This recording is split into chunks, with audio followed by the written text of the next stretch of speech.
The Cressida is finally getting coilovers.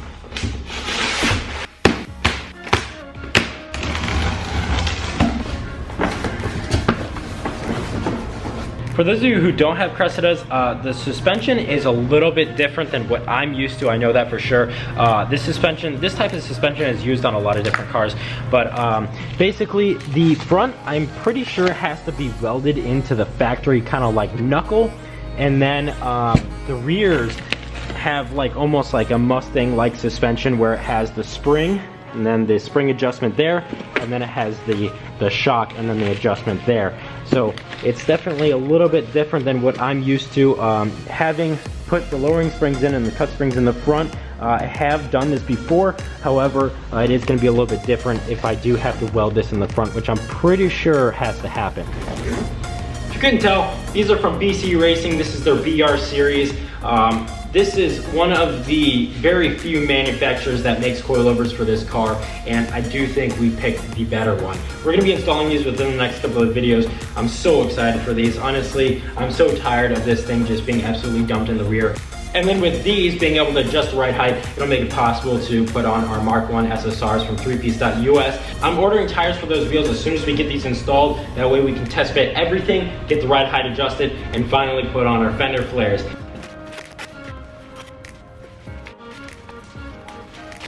Here we have a front and rear coilover. I went with the factory spring rates. That's just because we're really not going to have any crazy stance boy fitment on this thing. I do want to have plenty of clearance, so that way I'm actually able to drive this thing. The only thing that should be restricting this thing from driving on a normal road is the front lip. But like I talked about in previous videos, we are gonna make that detachable. Yesterday, me and George worked all day long on the front and rear of this car. The front of this car, the long nose, is exactly where we want it to be for now. We're gonna cut this thing open as soon as I measure this out and get this perfect all the way across here and make sure that this center line is perfectly in the center. Now here in the rear, everything is 100% ready for initial primer. However, there is spots right here that are a little low, so the only thing I have left to do on this rear before I move on and we start installing coilovers is putting this thing down and adding Bondo right here, just so that way we can block this all together. And that honestly should really only take about an hour. So I'm gonna go ahead and do that first.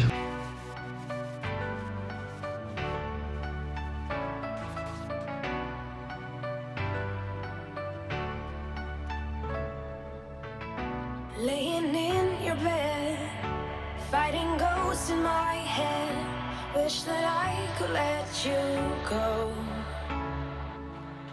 Remember all we had. How could we get this bad? Where did we lose our glow?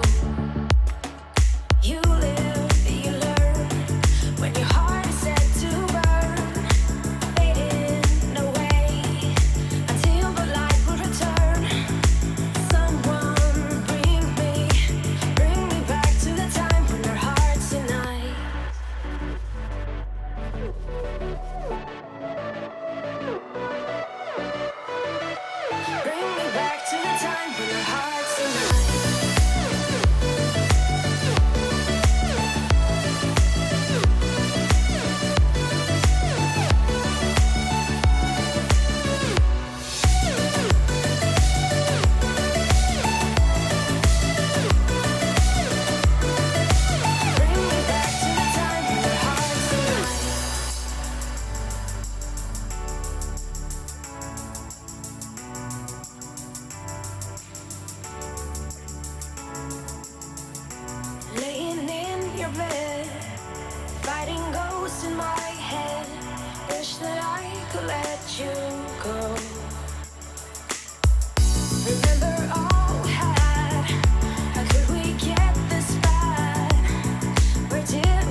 We are this close to being done with this car.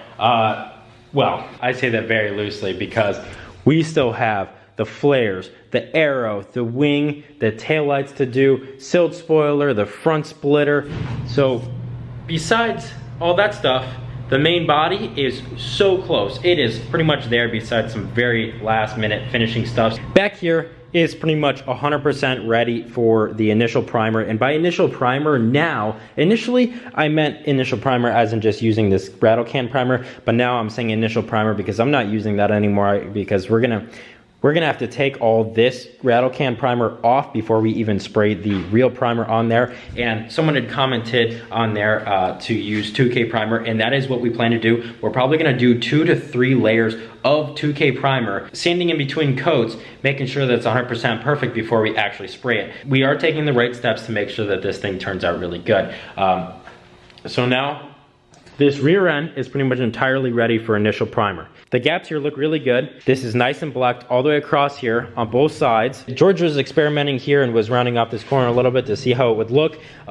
It didn't look quite as good as we wanted it, so I went ahead and retouched this up with some Bondo and made this a sharper edge here. We're probably going to make it a little bit rounder than it is now, but I just didn't want it as round as it was, so I did go ahead and fill some of this in. You can see how sharp that is now compared to how it was. And then we worked some of the corners here, filled in all this stuff, made sure all this was blocked all the way across there on both sides. Did that like I just said. And then over here, I cut this open, and then I did start to do some gapping. Probably gonna leave this to George to make this gap look really good. Other than having to do the fenders still, that's probably gonna be a little bit of work, couple of days. We are gonna have to finish off this underside. It is quite ugly, and we're gonna have to make this look perfect all the way across here. However, I did measure this. You could see here and here, I did measure it to make sure that the length is equal, and then I also brought it to the exact middle. I'm done for today. I did a bunch of work today all on my own. I got the car so damn close. I am so excited for this thing. I told you guys, as soon as we get this thing close, we're putting coils in, which we're gonna be doing next time we're here. We're gonna be putting tires on the wheels, which is gonna be with the next couple of weeks. We're gonna be mounting the wheels and tires, seeing if we need spacers to fill in the fender flares, and then from there, start building some aero parts, modifying the fender flares if we have to, building the massive spoiler, building massive splitter, building massive side skirts. I'm so excited, hope you guys are. That's it for today, peace out.